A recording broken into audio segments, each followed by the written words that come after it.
applaud you. You remember to put on a green shirt I today. did. I It did was intentional. not, so nobody can pinch you, but everybody can pinch me. Um, what is fun about St. Patty's Day? Obviously, there's a lot of fun that comes around St. Patty's Day, but I love this concept of the luck of the Irish. So I think we should wish everybody some luck today, and maybe today's your Yes. day to go get that $1 million listing. Maybe today's the day your buyer finally makes the decision to buy a house. Maybe you just get that call out of the whim that you weren't expecting. And today, I'm throwing it out there. Luck for everybody. I love it. And I love starting a week that way too. So yes, Yeah. best of luck and luck comes to those who've been prepared and we've been preparing these wonderful agents of ours. So yes, I agree with you, Brett. Yeah. All right. So, what do you give me an overall feeling? Let's just before I dive into numbers and all kinds of stuff. What's the overall feeling? I would say the Buckhead agents have told me they do feel more activity. They do feel buyers are out there. I've heard other agents tell me that they may have long pipelines of because they're, believe it or not, still waiting for the right property. And then Okay. so we're dialoguing around, is there truly a right property out there, or is it they're just holding out for something that may or may not exist? So you got to evaluate because I think sometimes there are, you wait for the right one. And then sometimes it's like we have to readjust our criteria because prices are not, they're not coming down. But we do see more activity. Um, and I will say this, those who really have stayed very consistent in relationship, they're the ones putting it under contract. Um, so and that's the timeless truth of this business. Okay. And activities lead to results, right? And Hmm. that kind of translates on all facets, like activities of lead generation leads to clients, and communication with current clients in pipeline usually is a conversion tactic of an activity that actually gets people under contract, right? Like we get Hmm. excited, but then we don't aggressively work on getting them into houses and stuff, right? You know, we mastermind a lot, and we did this mastermind, and also our ALC mastermind. That how do you stay in touch with a pipeline? That is certainly if they're now, you're talking all the time. If they're like, say they're 3 months out, you should actually still be talking to them at least once a week because their timeline can change very quickly. And anyone who's beyond the 3 months, I still think it needs to be like 3 to 6 months. My rule has always been every 2 weeks because timelines change. And if you don't, they may walk into that wonderful open house and meet another wonderful KW agent and they hit it off there. So that's the challenge of our business when things aren't moving quickly.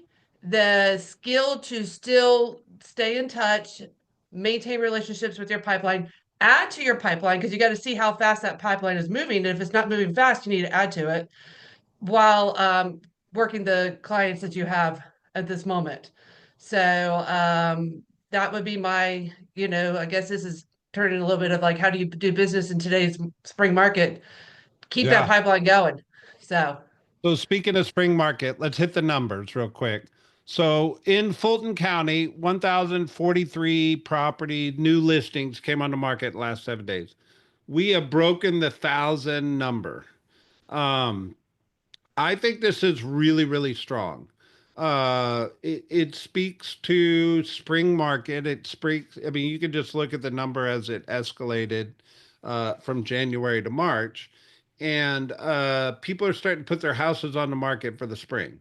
We're in the second half now of March. So anybody saying they were waiting for the spring, it's here.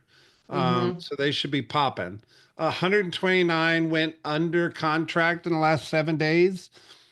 I'm excited by that number. I think it was on this call probably 2 years ago. I was making a joke like we put the same number of houses under contract every week. And I'm like, can't we work faster? But it was like the same number always went under contract. And you can just see the screen if you can't read it. It starts in the low 90s, and we're up to 130 properties going under contract in 7 day totals, which speaks to spring market, speaks to activity. Um, if I think back 12 months, I mean, the conversations on these calls were a little frustrating in the sense of, man, we were just banging our heads against the wall trying to talk to people about interest rates and why it was a good decision and not to wait. And we were trying to script around all that. Yet now, I think people are making buying decisions irregardless of what the interest rate is doing for the most part. I'm sure there's some, but it's not as big of a topic. So that's encouraging. 306 are pending, which is, man, we were in the mid 100s at the beginning of the year. So we've doubled houses under contract in less than 3 months. Um, and we had 251 close out in the last 7 days, 255 the week before, 277 the week before that. Um, Man, that is a snapshot of what spring market looks like right there, and it's healthy. Mm. Yes. I actually think we're going to see this continue in the same trajectory over the next couple of months, handful of months too. So that's positive news for us. 100%. All right, let's jump to DeKalb. 645 new active listings in DeKalb.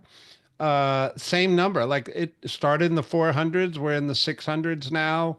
New listings coming on the market.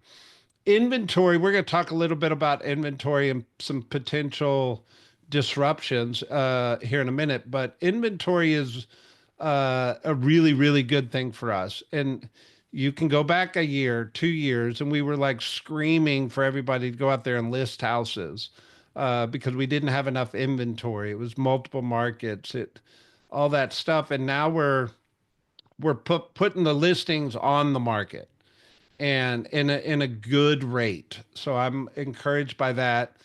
If you look at active under contract, DeKalb's been over 100 going under contract in the last 2 weeks, uh, where previously it was 60, 70, 80. So once again, great job. We're moving. People are buying houses. We and Manny put in the chat. He said we should be speaking around the excitement of these numbers. I 100% agree, Manny. Like these are really good numbers. 217 pending. Man, I don't want to scroll right now, but it's been a while since DeKalb's had over 200 properties under contract pending, and that's really healthy.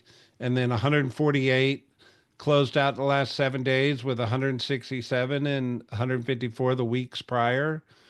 Big, big numbers, right? For DeKalb County. And then to round out our third big county, Cobb has 548. They slacked because they had 569 the week before. Just kidding. Those are big numbers. And then 109. And if you look prior, the same story. Like they were in the 70s and there was a 90 and an 85. And now we're in triple digit properties going under contract every week with 194 pending, starting the year around 100 pending to 194, almost double from where we started the year. And then 162 closed out, 151 and 194. I'm pretty excited, but if there was a snapshot of what a spring market should look like, that's what it should look like. And I actually would go on record and say we're looking at a pretty healthy ramp up to a spring market. What would you say? I would agree. I would agree. And I think this is definitely a time that all buyers should be out there. They should be able to find something. And I would say if there's a little bit of a window left for sellers to kind of put their house on the market, if they want to hit before the school year, we got at least a couple months left. So you can still go find new sellers right now. There's still opportunity to get their houses on the market as well. Yeah. Speaking of, we had a storm come through. Um, Kelly, you sent me this video. This is crazy. Oh, where'd it go? Oh, here it is. Somebody caught a video of lightning hitting the pencil at Georgia Tech. Uh, I hope everybody's property is safe and secure. I know we had a window issue in Buckhead, so I know the winds were blowing. So when a storm comes through, it's a quick reminder for all of us. If you have property under contract, you should check on it. If you have properties listed, you should touch base and be proactive around any kind of damage that took place. All right, good and negative news, or positive and negative news, irregardless, we talk about it all because I think you need to be educated. One of the articles this week was around inflation and job worries drive horrific consumer confidence reports. I don't know that it's horrific. um, Irregardless of your political affiliation, I want to just report that there's different emotions based on your political ideology and how you feel about what's going on in the economy. But remember, regardless of your political ideology, I'm going to guess that the consumer base that you buy and sell real estate for is pretty healthy on both sides of the fence. So you should understand both sides.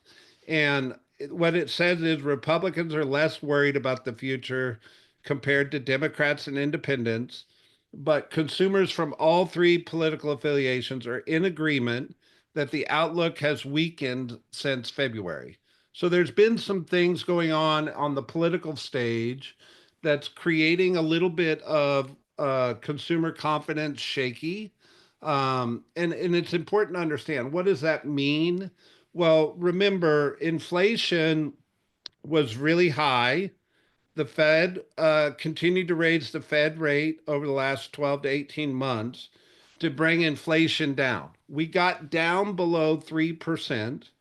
The government wants it to be at 2%, but there is some concern that inflation's going to increase. There is some concern that unemployment is going to increase, and I want to give you some perspective around it.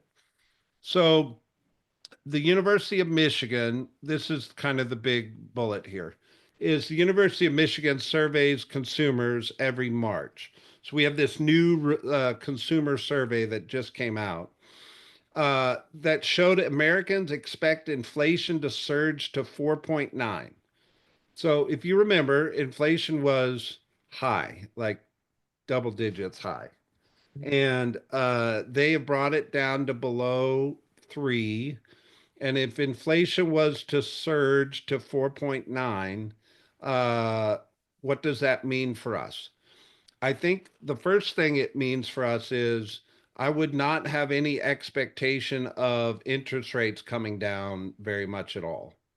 I don't actually expect them to go up, but I don't think that interest rate environment's going to change very much in the short term, especially if there's concerns around inflation going back up. I think that's one thing you should take from that.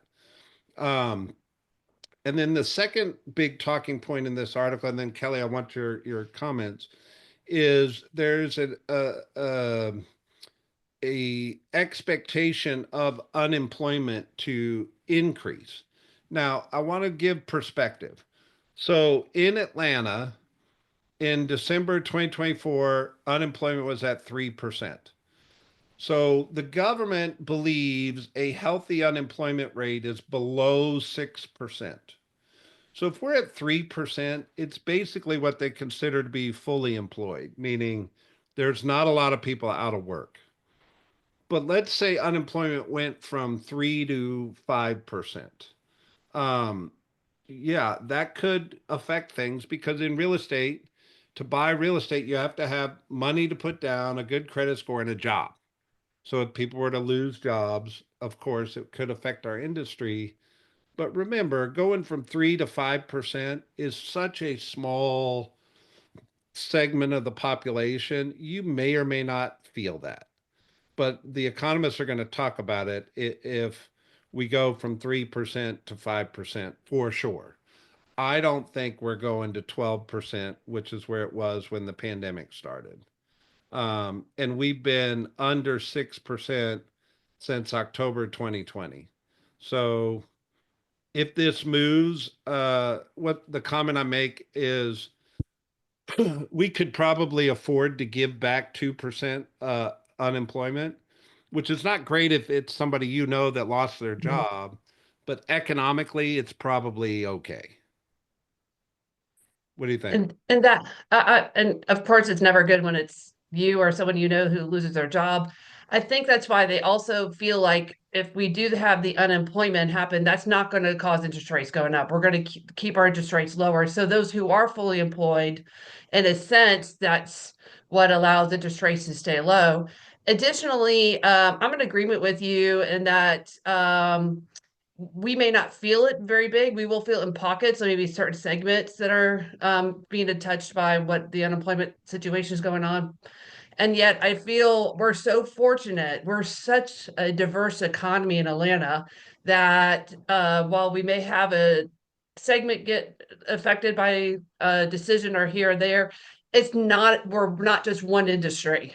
We're a multiple industry city, which bodes well for us in our real estate market. The other thing I thought about that's not in this article, and I agree with what you're saying, is we're excited about inventory going up.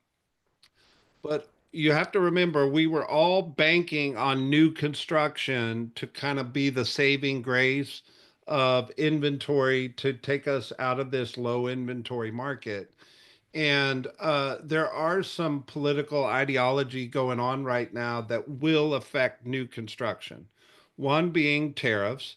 So if the cost of goods and services becomes more expensive for home buying, it could affect the new construction industry. I don't know how you feel about that. I'm going to leave that there. But the other thing that could affect the new construction industry is the immigration. So immigration policy could affect new construction. I don't know, but those are things I think about when I'm trying to navigate where I believe the real estate industry is going and what's coming at the real estate industry. And regardless of how you feel about it, I'm taking a neutral stance and saying our job's to report what's coming at the real estate industry and be thinking 90 days, 180 days around where it's going. And I'm just reporting what the talking points are. I always get Mhm. nervous when I say politics, and I never make a Well, and political and I statement. think So, what yeah, and I agree. And I think it's still early to tell what those things what will happen. You know, it's still relatively fresh. At the same time, I think we have an article that says, and I may be jumping the gun here, but it's the you know, we love consistency and once we have consistency, we can be better at predicting when we're is not consistent. We just have to stay focused on what we can control, which is there are people who need to buy, there are people who need to sell. The very fortunate thing about most sellers right now is that they have equity in their home. So if they have to sell, they have the ability to sell.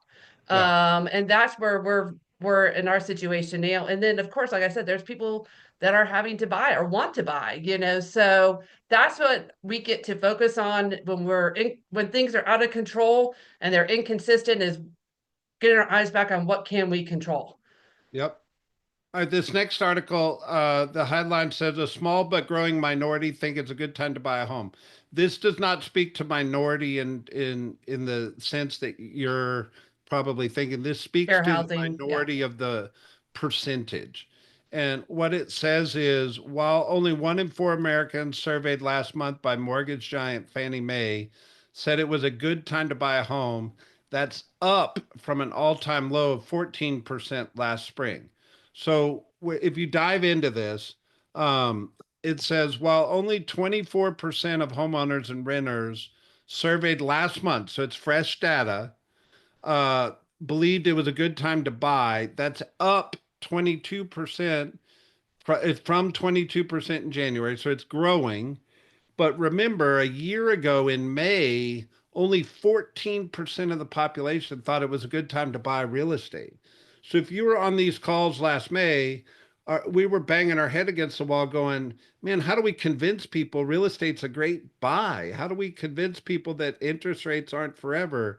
Can we marry the house and date the rate? And we were doing all these scripting conversations.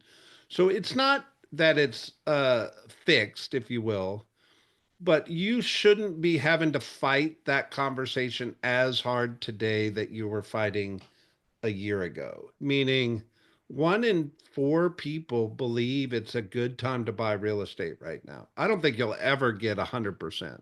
I would love it to be 50%, but let's go find those 24% and sell them a house, right? Consumer confidence is getting better is the big topic inside of that. I Um, think this comes down to the acceptance of interest rates are going to be what they are. And the best time to buy the house is when it's the best time for your life. right. And so if that's where the mentality should be is let's go find, and I love it. Let's go find those 24%. That's a good year for a lot of folks as All right. agents. So this article blows my brain. Now, I just got back from Portugal yesterday, and this has nothing to do with me having been in Portugal. It was actually showed up a week ago on Inman. But what this is a Portuguese real estate agent has built an AI chat bot slash real estate agent that has now sold $100 million worth of real estate. And it's stretching my thinking. I'm gonna be honest, but what it says is we have more than 5,000 properties currently in our portfolio.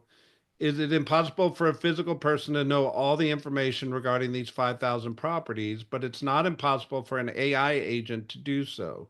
So you as a customer are going to get probably the most likely much better service right away talking to an AI chatbot about real estate versus a actual person. Um, and uh, here's where my brain is on this, Kelly, and please tell me your thoughts. But I I definitely think AI is going faster, not slower. I think consumers are getting more and more accustomed to talking to an AI chatbot. Um, is somebody in Atlanta going to build a AI experience to buying and selling real estate? I think so.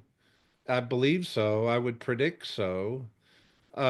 And I don't think it's going to replace the real estate agent, but I definitely think it's going to replace the 100 questions you answer before they actually get into the purchasing process. Um, I don't know. Remember, sometimes I throw things in here that stretch our thinking. This is obviously stretching my thinking a little bit. How does AI sell $100 million worth of real estate? Somebody somewhere did. What do you think? Yeah, I agree. I mean, I've become an AI girl when I want to Google some questions or find some answers. So I think you're right. It's that first part of all the questions, and they could probably scan properties pretty well. Here's what I will say. I haven't played enough around with it, but there is AI integrated in Command. Our Google, our KW email does have Gemini, a part of our what we get with KW. And so in a sense, you don't have to pay for Chat GPT. You can use Gemini, and that's your own Chat GPT version. And then I do know that FMLS is constantly advertising all these AI classes, which I honestly, before we had this article, I signed up for them because I go, I need to learn the tools that our own MLS is putting out there. So I think it is something we're going to work with, but I 1000% agree with you. This is such a big purchase in people's lives. They want a human at the end of the day, and that's the value that we get to bring. These are just tools to aid us. Yeah, but it's innovative, right? And somebody's going to do Hmm. it. So we'll see. It's certainly coming fast at our industry. All right, my last talking point, and then we can talk about whatever you want to talk about. But uh, I hate pop ups. Um, Almost 40% of Americans receive financial help from family to buy a house. And we've been on this call in the past talking about this term Nepo buyer. which just it speaks to this, right? So when I read this, it's basically saying nearly 40% of U.S. adults receive financial assistance from parents or grandparents to purchase a home, according to a February 2025 survey.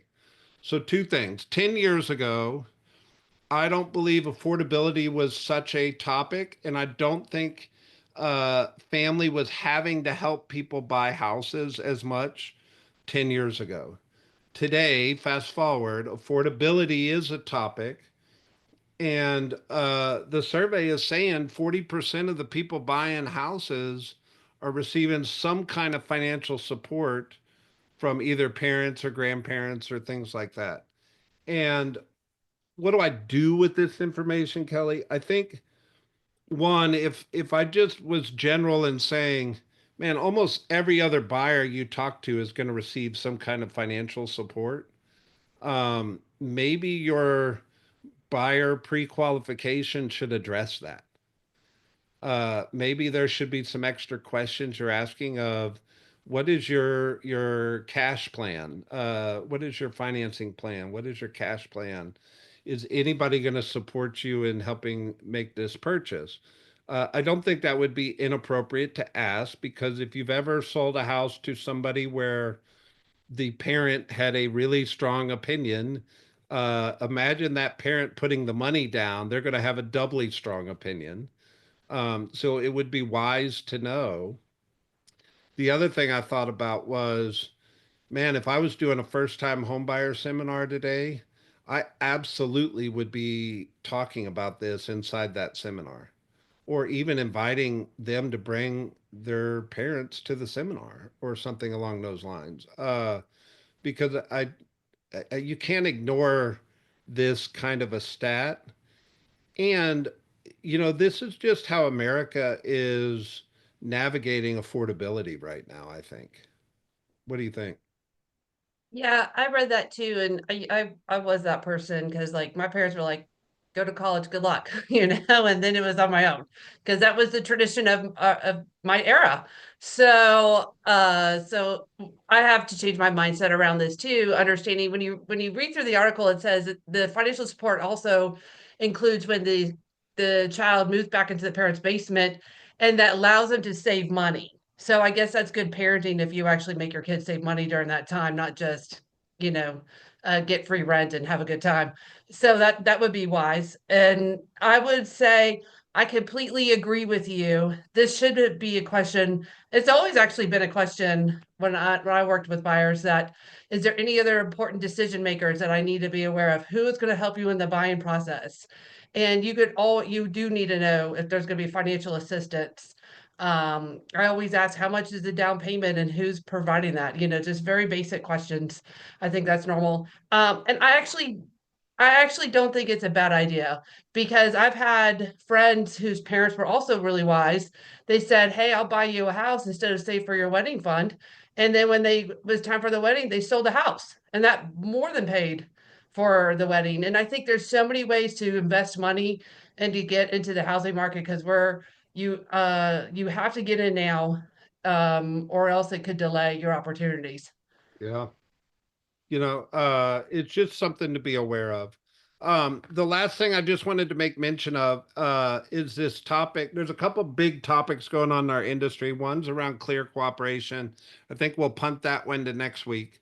But there certainly is a movement of mergers and acquisitions going on in the real estate space. So obviously, if you're not aware, I'm sure uh, most people are at this point that Stone Point Capital, a large private equity company, purchased into a percentage of Keller Williams, which we believe to be a really powerful, good strategy for us in the future to have access to capital like that, to whether we acquire other companies, acquire technologies, whatever the company decides to do, access to capital is a really, really good thing.